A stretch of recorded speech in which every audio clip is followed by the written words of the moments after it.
Dear viewers, দেখতে পাচ্ছেন এই যে বেগুনের গাছ চারাগুলো তুলে টঙের উপরে রাখা হচ্ছে।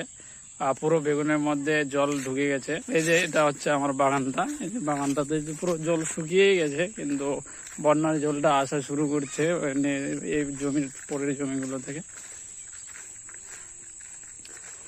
এই যে বেগুনের বেহাল দশা, এটা দেখতে পাচ্ছেন কি দশা। বেগুনের জল ঢুকেছে, বন্যার জল বেগুনের বাড়িতে।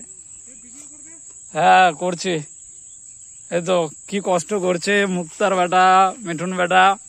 একদম পুরো বেগুনের মধ্যে বন্যার জল ঢুকে গেছে, জলটা আরো বাড়ছে।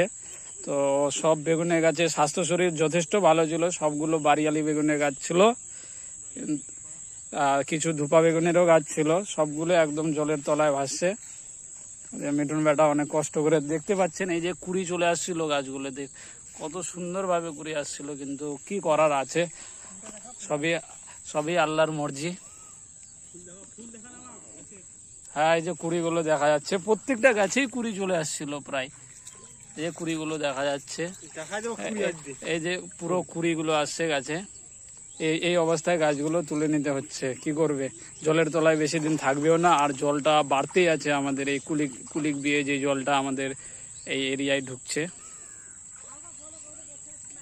প্রচন্ড কষ্ট, এই যে তুলে রাখতে হচ্ছে। এখন ফার্দার যে কি হবে গাছগুলোর আল্লাহ ভালো জানেন। তো এতগুলো গাছ তোলা ইম্পসিবল, কিন্তু কি করবে, আর না তুললেও তো হবে না, 2-3 দিনে বেশি টিকবে না এই জলের মধ্যে, আর জলটা বাড়তেই আছে। ওদিকে আল বেঁধে দেওয়ার চেষ্টা করা হয়েছে, তবুও আল কতটা বেঁধে রাখবে, জল তো উপরে উঠেই যাচ্ছে। এই হচ্ছে কন্ডিশন। আসসালামু আলাইকুম ডিয়ার ফ্রেন্ডস, চলে আসলাম বন্যা পরিদর্শনে। তো এই যে চারিদিকে পুরো জল থই থই করছে। এটা আমাদের জায়গাটার নাম অনকা বলে জানে সবাই। এই যে গাছটা আছে, এটা কদম গাছটা, লোকেদের ছায়ার জায়গা, কিন্তু আমাদের এই রোড বেয়ে যেতে হয়। তো এই রোডটার এখান থেকেই জল স্টার্ট হয়ে গেছে, আর গাছের ওই পারে তো ওখানে মোটামুটি 1 হাঁটুর উপরেই জল হবে। এদিকে সমস্ত জমিগুলো জলের তলায় চলে গেছে। এই যে আমি যেখানে দাঁড়িয়ে আছি তার পার্শ্ববর্তী জমিটাতেও ধানটা প্রায় পুরোটা ডুবে যাওয়ার মতো সিচুয়েশন আর কি। এদিকে যে বেগুনটা আছে, এটা আলমদার বেগুন, পুরো বেগুনটাই জলের তলায়, প্রায় প্রায় মানে কি বেগুনটা জলের তলায় ভাসছে আর কি। দেখেই বোঝা যাচ্ছে এই যে ধানের জমিগুলোতে প্রত্যেকটা আলে আলে কি বেগুনটা প্রায় জলের তলায় চলে গেছে একদম।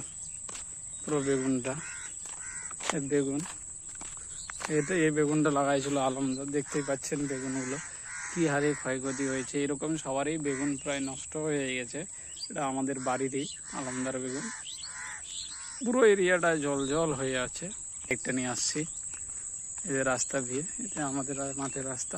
এদিকে নাগরটার যেরকম আছে বলে এই ধানগুলোতে বোঝা যাচ্ছে না, এগুলো তো কিন্তু কুলিক মহানন্দা হয়ে জলটা বিয়ে উল্টো দিকে স্রোত হচ্ছে, উল্টো দিকে স্রোত হয়ে আবার জলটা আমাদের এই যে বিলের মধ্যে, তারল বিল যেটা ওয়ানকা বিল, তারল বিল, এই বিলে ঢুকে পুরো জমি যেগুলো একদম জলের তলায় চলে গেছে।